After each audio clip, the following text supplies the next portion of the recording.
Okay, पिछले class में हमने देखा था एक मॉलिक्यूल ऑफ ग्लूकोज को ऑक्सीडाइज करने के लिए हमने 2 एटीपीज का वेस्ट कर दिया था। हम उसको वेस्ट नहीं बोलेंगे, हम उसको बोलेंगे इन्वेस्टमेंट। किसी भी चीज से हमें पहले किसी प्रॉफिट का अगर आशा है तो हमें पहले उसमें इन्वेस्ट तो करना ही पड़ेगा। तो वैसे ही ग्लूकोज को अच्छी तरह से यूटिलाइज करने के लिए पहले हमने उसमें 2 एटीपीज को इन्वेस्ट किया। कैसे किया? जैसे ही ग्लूकोज आया उसको हमने एटीपी से फॉस्फेट ग्रुप लेकर ग्लूकोज 6 फॉस्फेट बना दिया। फिर ये ग्लूकोज 6 फॉस्फेट आइसोमराइज होके फ्रक्टोज 6 फॉस्फेट बना। इसके बाद एक और एटीपी को यूटिलाइज करके हमने उस फ्रक्टोज 6 फॉस्फेट को फ्रक्टोज 1,6 बिस फॉस्फेट बना दिया। मतलब फ्रक्टोज के पहले कार्बन पे और फ्रक्टोज के छठे कार्बन पे अब हमारे पास 2 फॉस्फेट ग्रुप हैं। अब इसका क्या फायदा है, क्या करेंगे हम इसका, ये देखेंगे इन्वेस्टमेंट स्टेज पे, पेबैक स्टेज पे। पर उससे पहले हम ये थोड़ी सी जानने की कोशिश करेंगे कि प्रॉफिट हम भला कैसे निकालेंगे हमारे इस ग्लाइकोलाइसिस में। तो जैसे कि आपको पता चला है पिछले क्लास से कि फ्रक्टोज 1,6 बिसफॉस्फेट जो है अब ये 2 टुकड़ों में बट जाएगा। इसको हम बोलते हैं क्लीवेज और लाइसिस। फ्रक्टोज जो है वो 6 कार्बन से बना हुआ एक कीटो शुगर है। कीटो का मतलब होता है जहां पर C डबल बॉन्ड O हो। ठीक है, तो ये जब अच्छी तरह से आधे में बटेगा तो इससे प्रोड्यूस होंगे 2-3 कार्बन के कंपाउंड। एक होगा ग्लिसराल्डिहाइड 3 फॉस्फेट और दूसरा होगा डाइहाइड्रोक्सी एसीटोन फॉस्फेट। अब ग्लिसराल्डिहाइड जो है भाई वो है अल्डोट्रायोस, डाइहाइड्रोक्सी एसीटोन जो है वो है अल्डोकीटोस। मतलब एक में अल्डो ग्रुप है, एक में कीटो ग्रुप है। इसको हम बोलते हैं reversal of aldol condensation. Further अब हमारे पास एक कीटो शुगर है और एक अल्डो शुगर है, पर हमें तो एक ही शुगर को लेकर आगे बढ़ना है। तो ये होगा कि डाइहाइड्रोक्सी एसीटोन फॉस्फेट जो बना है अब ट्रायोस फॉस्फेट आइसोमरेज एक एंजाइम के हेल्प से वो भी बन जाएगा ग्लिसराल्डिहाइड 3 फॉस्फेट। तो अब हमारे पास कितने ग्लिसराल्डिहाइड 3 फॉस्फेट हो गए? दो मॉलिक्यूल ऑफ ग्लिसराल्डिहाइड 3 फॉस्फेट। अब यही होता है फाइनल पेबैक।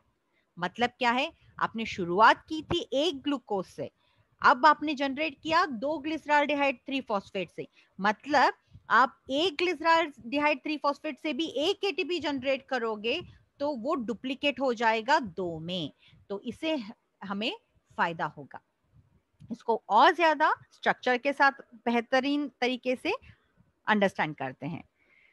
तो ये तो भाई है आपका ग्लूकोज का स्ट्रक्चर, जिसमें अब ऑब्जर्व करना है 6th कार्बन के OH ग्रुप पर जो ग्लूकोज 6 फॉस्फेट बनता है तो वो फॉस्फेट ग्रुप उस 6th कार्बन पे अटैच हो जाएगा।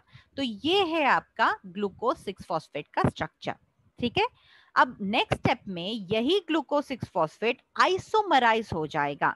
आइसोमर्स का मतलब क्या है कि ग्लूकोज और फ्रक्टोज वो एक दूसरे के फंक्शनल आइसोमर्स हैं या फिर स्ट्रक्चरल आइसोमर्स हैं, जिनमें सिर्फ उनके फंक्शनल ग्रुप में चेंज है, बल्कि उनके कार्बन स्ट्रक्चर में, उनके कार्बन नंबर में कोई चेंजेस नहीं होंगे।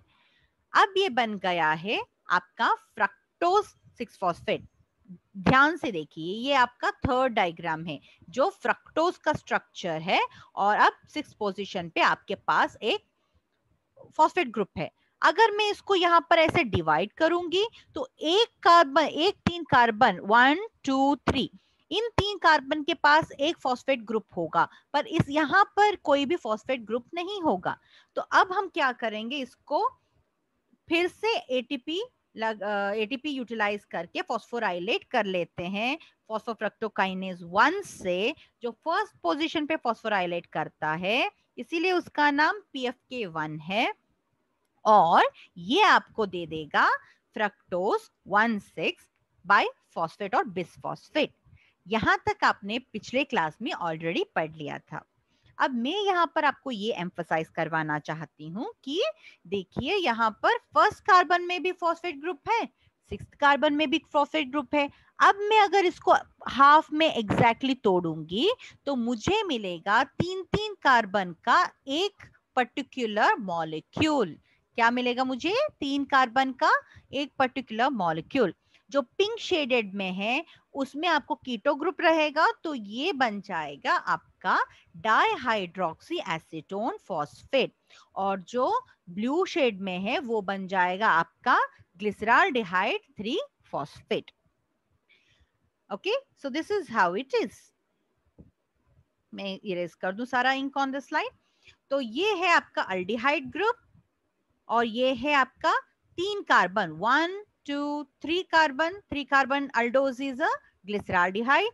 इसके 3rd कार्बन पे क्योंकि फॉस्फेट ग्रुप है इसको हम बोलते हैं ग्लिसराल्डिहाइड 3 फॉस्फेट। वैसे ही 3 carbon कीटोज sugar is dihydroxy acetone phosphate. यहाँ पर अगर H ग्रुप होगा तो इसको हम हाइड्रोक्सी बोलेंगे। कितने हाइड्रोक्सी ग्रुप्स हैं? 1 and 2। So this structure is dihydroxy acetone. क्योंकि यहाँ पर फॉस्फेट ग्रुप फॉस्फोराइलेट हो चुका है, एस्टरीफाई हो चुका है, इस स्ट्रक्चर को हम बोलते हैं डाइहाइड्रोक्सी एसीटोन फॉस्फेट।